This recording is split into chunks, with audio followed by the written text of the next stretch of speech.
আসসালামু আলাইকুম সুপ্রিয় দর্শক, যে যেখান থেকে আমার এই ভিডিওটি দেখছেন তাদের সবাইকে জানাচ্ছি শুভেচ্ছা। আজকে করে দেখাবো মাওয়া ঘাটের সেই স্পেশাল ইলিশ মাছের লেজ ভর্তা। চলুন দেখে নিই আমি এখানে কিভাবে তৈরি করেছি। প্রথমে আমি ইলিশ মাছের লেজ এবং সাথে আমি একটি পিস নিয়েছি যেটা লেজের সাথে থাকে। আমি সবসময় লেজ ভর্তার সময় এক টুকরো মাছ দিয়ে থাকি। আপনারাও এভাবে করে দেখবেন, এটা কিন্তু ভীষণ মজা হয়। আর চাইলে শুধু লেজ দিয়েও এটি করতে পারেন। আমি মাছটিকে খুব ভালো করে ধুয়ে পরিষ্কার করে নিয়েছি। এদিকে আমি প্যানে সামান্য পরিমাণ তেল দিচ্ছি এবং এখানে একটু হলুদের গুঁড়ো এবং মরিচের গুঁড়ো দিচ্ছি। আমি দুটো হাফ চামচ পরিমাণ দিয়েছি, সাথে হাফ চামচেরও কম লবণ দিচ্ছি। এখন এই তিনটে খুব ভালো করে মিশিয়ে নেব। আমি অল্প একটু পানি দিয়ে মশলাগুলোকে খুব ভালো করে মিশিয়ে নিচ্ছি। নিয়ে এটাকে মাছটাকে আমি খুব ভালো করে মাখিয়ে নেব, যেন পুরো মশলাটাই মাছের গায়ে সুন্দর করে লেগে থাকে।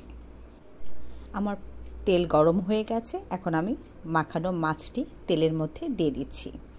দিয়ে উল্টে পাল্টে খুব সুন্দর করে ভেজে নেব এবং সেটা করতে হবে একদম লো হিটে, যেন ভেতরের মাছটা সুন্দর করে সেদ্ধ হয়ে যায়। আপনারা যারা মাওয়া ঘাটে গেছেন তারা নিশ্চয়ই ইলিশ মাছের এই লেজ ভর্তাটি মিস করেননি। তাই আজকে আপনাদের জন্য আমার এই আয়োজন, কারণ সবসময় তো আর মাওয়া ঘাটে যাওয়া হয় না। ইলিশ মাছ আমাদের সবসময় ঘরে থাকে, আমরা চাইলে যখন তখন এই ভর্তাটি তৈরি করতে পারি। এখন আমি দিচ্ছি 3টে কাঁচামরিচ। কাঁচামরিচগুলো আমি একটু পেছন থেকে কেটে দিচ্ছি, তা না হলে তেলের মধ্যে আপনি যখন কাঁচামরিচটা দেবেন তখন সেটা ছিটে আসতে পারে। কাঁচামরিচ কিন্তু একটু কেটে দিলে তখন সেটা আর তেলের মধ্যে দিলে এটা ফেটে যাবে না। আর যদি আপনি কেটে না দেন তাহলে কিন্তু এটা তেলে দিলে এটা ফেটে যেয়ে আপনার হাতে মুখে লাগার সম্ভাবনা থাকবে। অতএব এই জায়গাটা একটু সাবধান থাকতে হবে। আমার মাছটি ভাজা হয়ে গেছে, এখন আমি একটি প্লেটে তুলে নিব। কাঁচামরিচগুলো ভাজা হয়ে গেছে, প্রথমে আমি কাঁচামরিচগুলো তুলে নিচ্ছি, তারপর আমি মাছটিকেও তুলে নিব এবং মাছের যে তেলটা ছিল সেই তেলটা আমি অবশ্যই তুলে নেব, কারণ মাছ ভাজার এই তেলটি যখন আপনি ভর্তাটা করবেন তখন কিন্তু ফ্লেভারটা খুব সুন্দর আসবে। এজন্য আমি কেচে কেচে তেলটা তুলে নিচ্ছি, কারণ এই তেলের মধ্যে ইলিশ মাছের গন্ধটি রয়ে গেছে। এর জন্যই আমি প্রথমে অল্প পরিমাণ তেল দিয়েছি। এখন পুরো তেলটি আমি তুলে নিচ্ছি। এখন সেই প্যানে আমি সামান্য পরিমাণ তেল দিয়ে দুটো শুকনো মরিচ ভেজে দেব। তবে এই ভর্তাটা কিন্তু যত আপনি একটু ঝাল করবেন ভর্তাটা কিন্তু তত বেশি মজা হবে। আপনারা চাইলে মরিচ আর একটু বাড়িয়ে নিতে পারেন।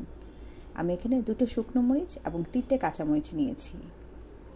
এখন সেই প্যানে আমি 2 টেবিল চামচ পেঁয়াজ ভেজে নেব, একদম ব্রাউন কালার করে সুন্দর করে ভেজে নেব। এখানে কিন্তু অবশ্যই ভাজা পেঁয়াজ এবং কাঁচা পেঁয়াজ দুটোই ব্যবহার করতে হবে। আমার পেঁয়াজটি দেখেন লাল হয়ে গেছে, আমি তুলে নিচ্ছি পেঁয়াজটি।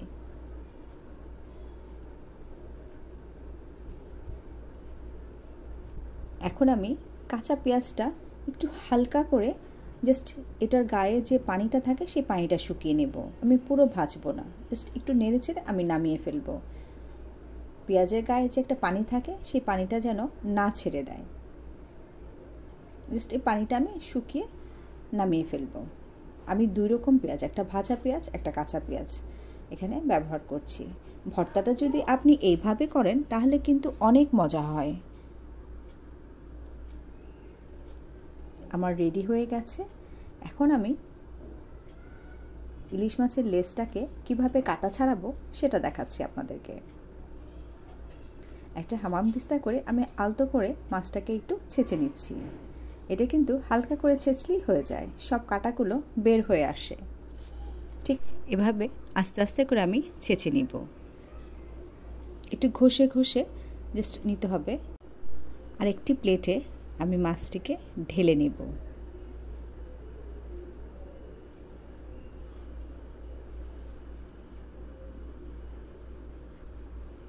এখন আমি সেই মাছের পিসটাকেও ছেঁচে নিচ্ছি। এটা থেকেও কাটা বের করতে কিন্তু খুবই সহজ হয়েছে। দেখুন একদম কাটাগুলো দেখা যাচ্ছে, আমি জাস্ট হাত দিয়ে তুলে তুলে ফেলে দিয়েছি।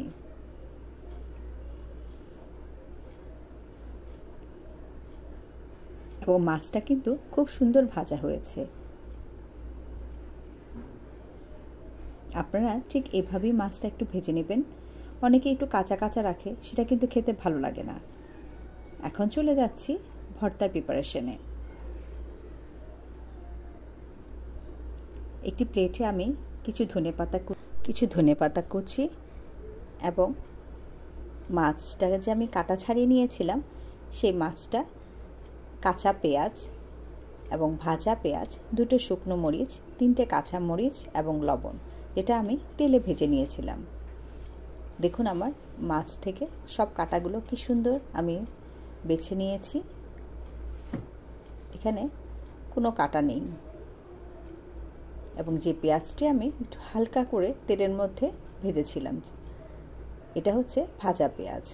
এখানে লবণ আছে 1/2 চামচ এবং শুকনো মরিচ আছে 2টো। শুকনো মরিচটা আমি একটু বটা ছাড়িয়ে নিচ্ছি। এখন আগে আমি পেঁয়াজ, কাঁচা মরিচ এবং শুকনো মরিচ সবগুলোকে খুব ভালো করে মাখিয়ে নিব। ইলিশ মাছ ভাজার সময় আমি যে তেলটি তুলে রেখেছিলাম সেই তেলের মধ্যে দিয়ে আমি এখন সব কিছু মাখিয়ে নিব। তাহলে কিন্তু মাছ ভর্তার মজাটা কিন্তু অনেক গুণ বেড়ে যায়। আমি এখান থেকে কিছুটা পেঁয়াজ তুলে রাখবো। এটা কিন্তু শুধু ভাত দিয়েও খেতে ভীষণ মজা লাগে। আপনারা চাইলে বাসায় একবার হলেও ট্রাই করতে পারেন।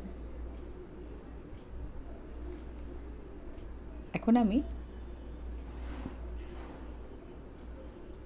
মাছটি মিশিয়ে নেব।